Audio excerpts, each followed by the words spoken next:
हर हर महादेव। दोस्तों कैसे हैं आप लोग। कल की अवतार ऐसी कौन सी तपस्या करेंगे जिसे कर कर वो महाबली कलयुग का अंत कर देंगे।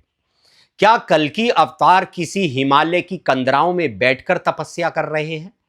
क्या कल की अवतार किसी गुप्त क्षेत्र पर बैठकर अपनी तपस्या कर रहे हैं? क्या कल की अवतार किसी गुप्त स्थान पर बैठकर अपना महायज्ञ कर रहे हैं? दोस्तों ये तो दुनिया वाले कहते हैं, लेकिन मेरे हिसाब से कल की ऐसा कुछ भी नहीं कर रहे हैं। दोस्तों दुनिया के हिसाब से भगवत प्राप्ति यानी ईश्वर की प्राप्ति वही इंसान कर सकता है जो अपने घर बार को छोड़कर चला जाए, यानी बाबा बन जाए। आज हमें भी जो धर्म का पाठ पढ़ाते हैं वो ऐसे ही लोग हैं जिन्होंने अपना घर बार त्याग दिया, सन्यासी बन गए, और हम लोग समझते हैं कि उन लोगों ने भगवत प्राप्ति कर ली है। ऐसा ही कल की अवतार को भी बताया जाएगा कि जैसे अगर तुम भगवत प्राप्ति करना चाहते हो तो तुम्हें अपना घर बार त्यागना होगा, एक बाबा बन जाना होगा, एक साधु बन जाना होगा, जैसा आज के कई युवा भी कर रहे हैं।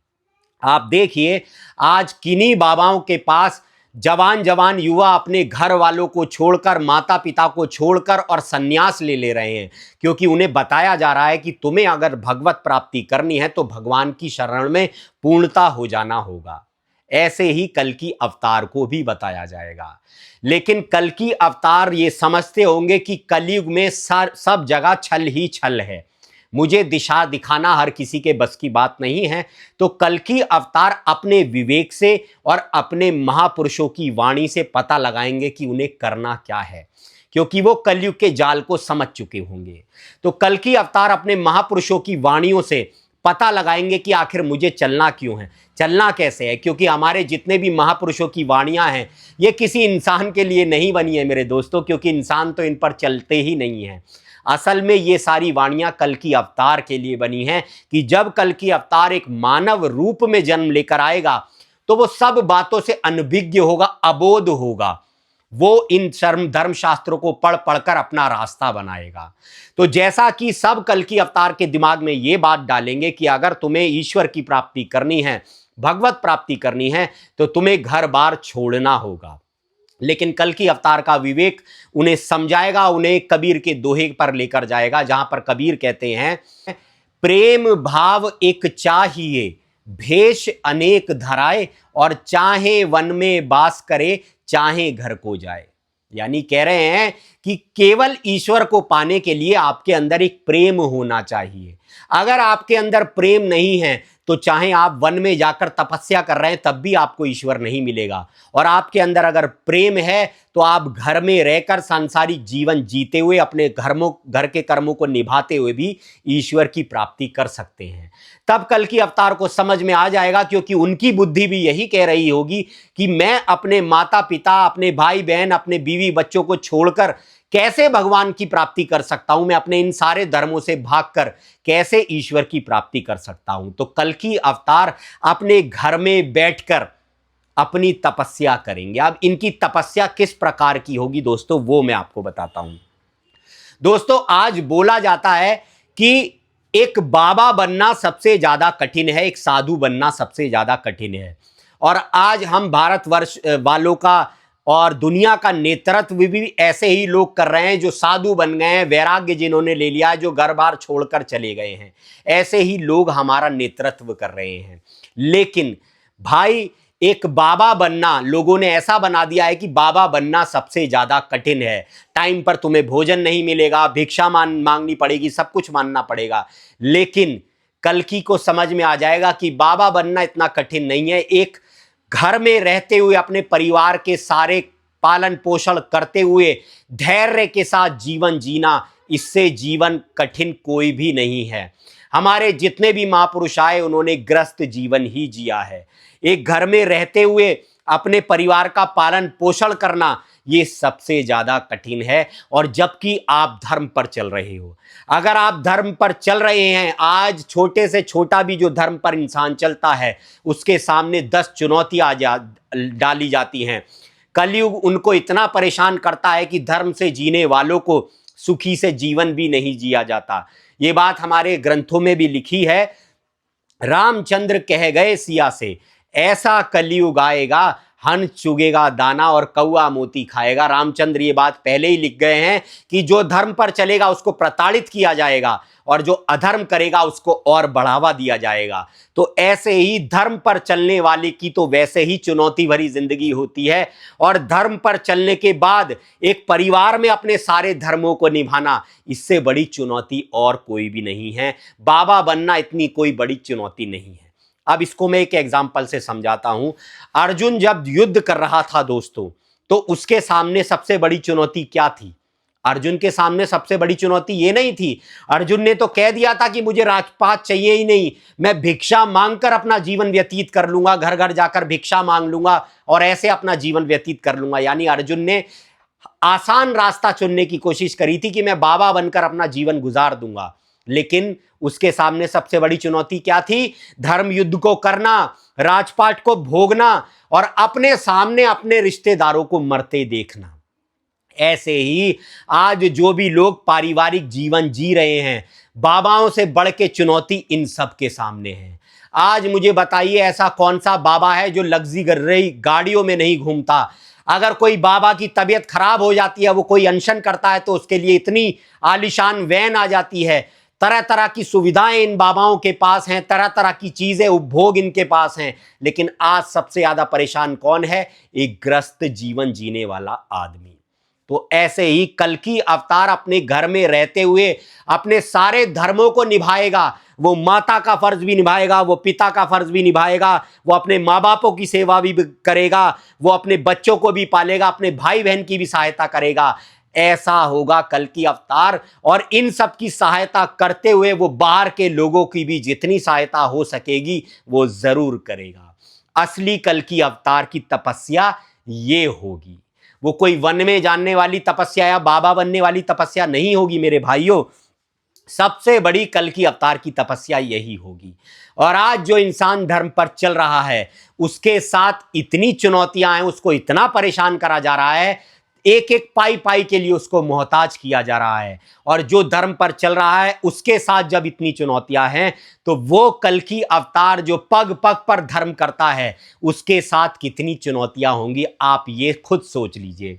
हमारे जितने भी महापुरुष आए पहले, वो एक एक पाई के लिए तरसते रहे और बाद में इन्हीं के नाम के मंदिर, मस्जिद, गिरजा, गुरुद्वारे बनाकर हम खड़ा कर देते हैं। लेकिन जब ये महापुरुष धरती पर रहते हैं, इनको पाई पाई के लिए मोहताज किया जाता है।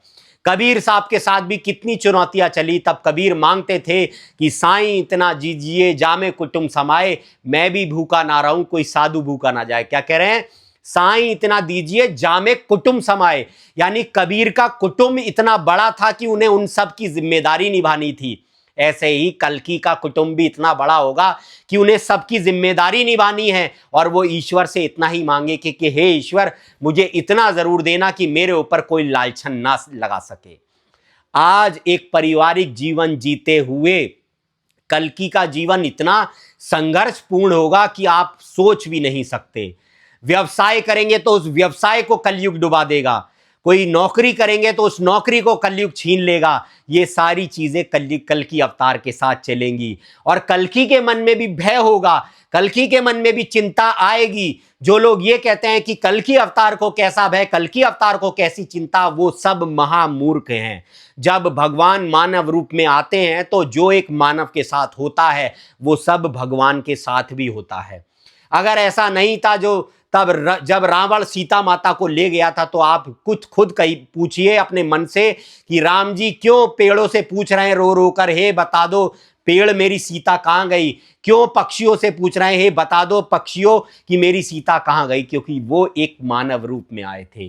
तो आज भी कल्कि अवतार ऐसा ही जीवन जी रहे हैं, अपने सारे फर्ज निभाने का पूरा प्रयत्न कर रहे हैं, और कल्कि पाई पाई के लिए इनको मोहताज कर रहा है ताकि ये अधर्म का रास्ता अपना ले। लेकिन ये अधर्म का रास्ता कभी भी नहीं अपनाते हैं। कबीर पहले ही कल्कि को बता के गए अपने दोहों में कि ये वो साधु कोई एक, वो साधु कोई एक, वो साधु कोई एक। कबीर बता गए हैं कि कल्कि कैसा होगा। कल्कि ऐसे होंगे कि आज आप मान लीजिए आपके अंदर एक भक्ति का भाव चढ़े, तो आप आज अच्छे से भक्ति कर लेंगे, कल अच्छे से भक्ति कर लेंगे, तीसरे दिन अच्छे से भक्ति कर लेंगे, पर चौथे दिन आपके मन में भी आएगा कि अरे छोड़ यार ये भक्ति, मुझे अपने बीवी पालने, बच्चे पालने, मैं तो भक्ति के रास्ते पर परेशान हो जाऊंगा, ईश्वर तो मुझे परेशान कर देगा। ये सब भाव कल्कि के मन में भी आएगा। लेकिन कल्कि फिर अपने महापुरुषों की वाणी को देखेगा और कल्कि का पहला दिन और कल्कि का भक्ति का लास्ट का दिन दोनों एक से होंगे।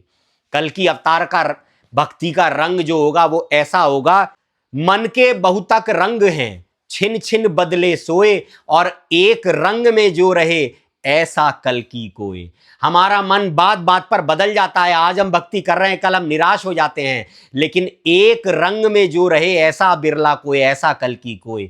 कल्कि का मन एक ही रंग में रंगा रहेगा, वो भक्ति के रंग में रहेंगे। उनको चिंता भी होगी, उनको भय भी होगा, उनको डर भी लगेगा, वो कभी भगवान से शिकायत भी करेंगे, लेकिन अंत में उनकी जो पहुंच है वो भगवान तक ही रहेगी। वो रो धो कर जैसे भी कर कर वो ईश्वर की शरण में ही रहेंगे। सारे दर्द झेलेंगे, सारे दुख झेलेंगे, सब कुछ करेंगे, पारिवारिक जीवन जीते हुए वो सत्य की स्थापना करेंगे। आप सबको मैं बताना चाहता हूं, जब जब अवतारों से धर्म की स्थापना कराई गई है तब तक इनके परिवार को मोहरा बनाया गया है। आप देखिए, हीरो जब गुंडे को पूरी तरह हरा देता है तो गुंडा जो है वो हीरो के परिवार को लाकर दिखाता था पिक्चरों में कि देख ये सब मेरे कब्जे में है, तू अपने हथियार डाल दे। ऐसे ही हमारे अवतारों के साथ होता है, लेकिन हम समझ नहीं पाते हैं क्योंकि हम केवल ग्रंथों को पढ़ने में उन्हें कहानी किस्सों के तौर पर देखते हैं, लेकिन असली हकीकत में हम नहीं उतरते। आप मुझे बताइए, राम जी से ये क्यों नहीं कह दिया गया जाओ और रावण का अंत कर दो? क्या रावण का अंत वो ऐसे नहीं कर सकते थे? बहाना बनाया गया। रावण सीता को अगर नहीं ले जाता तो राम जी उसका अंत नहीं करते। परिवार को जोड़ा गया कि इसके परिवार का कोई सदस्य जब दुखी होगा तभी ये रावण का अंत करेगा। ऐसे ही कृष्ण भगवान, पांडव उनके रिश्तेदार थे, जब उनके रिश्तेदारों को परेशान किया गया उसके बाद उन्होंने धर्म युद्ध किया। ऐसे ही कल्कि भगवान होंगे। कल्कि भगवान को इतना परेशान किया जाएगा कि वो अपने घर वालों को दुखी देखेंगे, मोह में वो टूट जाएंगे और वो कहेंगे हे भगवान मैं ये युद्ध नहीं कर सकता। उनका मन भी ऐसा होगा, लेकिन वो सब ये दुख सहेंगे, सब कुछ सहेंगे, और उनका परिवार को जब वो दुखी देखेंगे तो वो धर्म युद्ध करने के लिए तत्पर हो जाएंगे। वो कहेंगे कि हे ईश्वर, अगर तेरी यही इच्छा है, तू मेरे को और मेरे परिवार को तभी सुखी रखेगा जब मैं धर्म युद्ध करूंगा, तो मैं धर्म युद्ध के लिए तैयार हूं। कल्कि का सबसे बड़ा गुण यह होगा कि कल्कि की आराधना, भगवान की आराधना में सब कोई जो अर्पित करता है वो भगवान की दी हुई चीजों को अर्पित करते हैं। हमें जो भी भगवान ने दिया है, दूध, धन, सोना, चांदी, हम भगवान को वही अर्पित कर देते हैं। लेकिन कल्कि एकमात्र ऐसे होंगे जो भगवान को अपना क्रोध, काम, लोभ, मोह, अहंकार ये अर्पित करेंगे। कल्कि कोई भी फल की इच्छा से भगवान की भक्ति नहीं करेंगे।